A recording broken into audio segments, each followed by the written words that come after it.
চায়ের সঙ্গে কি বিস্কুট না হলে চলে? আর সেটা যদি হয় এরকম homemade healthy and tasty biscuit, তাহলে তো আর কথাই নেই। আজকে আপনাদের সঙ্গে বাড়িতেই কিভাবে দারুণ টেস্টি আর হেলদি বিস্কুট একদম সহজ উপায়ে বানাতে পারবেন সেই রেসিপিটি শেয়ার করছি। চলুন রেসিপিটি দেখে নেওয়া যাক। প্রথমে একটা বাটির মধ্যে নিচ্ছি 2 টেবিলস্পুন বাটার, তার সাথে নিচ্ছি 2 টেবিলস্পুন সাদা তেল, এর সাথে নিচ্ছি 2 টেবিলস্পুন সাদা পাটালি গুড়। যেহেতু আমি চিনিটা অ্যাভয়েড করে একটু হেলদি উপায়ে বিস্কুটটা বানাচ্ছি, তাই আমি চিনি ইউজ করলাম না। আপনারা চাইলে গুড়ের পরিবর্তে 2 টেবিলস্পুন চিনিও ইউজ করতে পারেন।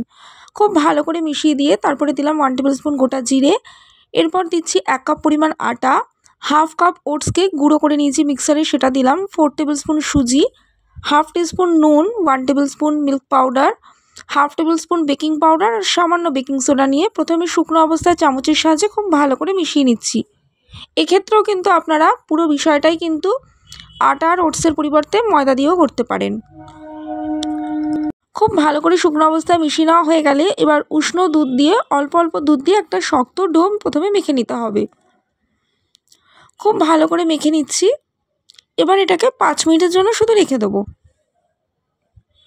5 মিনিট পর এর থেকে ছোটো ছোটো লেচি কেটে নিচ্ছি। একদম ছোটো সাইজের লেচি কেটে হাতের তালুতে যেভাবে আমি দেখাচ্ছি সেভাবে গোল করে নিচ্ছি। একটু পাতলা করে চ্যাপটা চ্যাপটা করে বিস্কুটের মতন এরকম চ্যাপটা চ্যাপটা শেপ দিয়ে নিচ্ছি।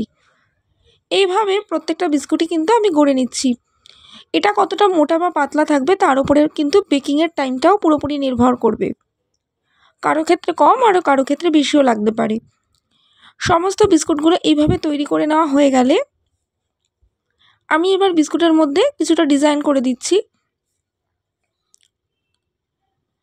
এর জন্য একটা কাঁটা চামচের সাহায্যে আমি এরকমভাবে একরকম ডিজাইন করে দিচ্ছি।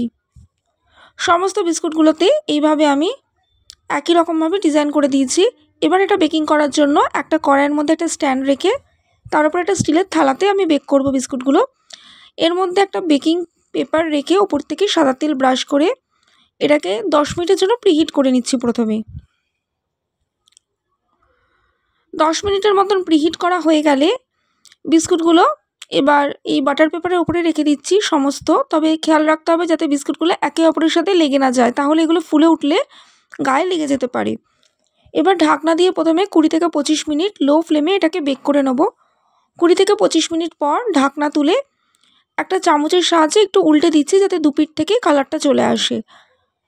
আবারও 20-25 মিনিটের জন্য ঢাকনা বন্ধ করে দিচ্ছি। সমস্ত বিস্কুটগুলো বেক হতে কিন্তু আমার 45 to 50 মিনিটস লেগেছে।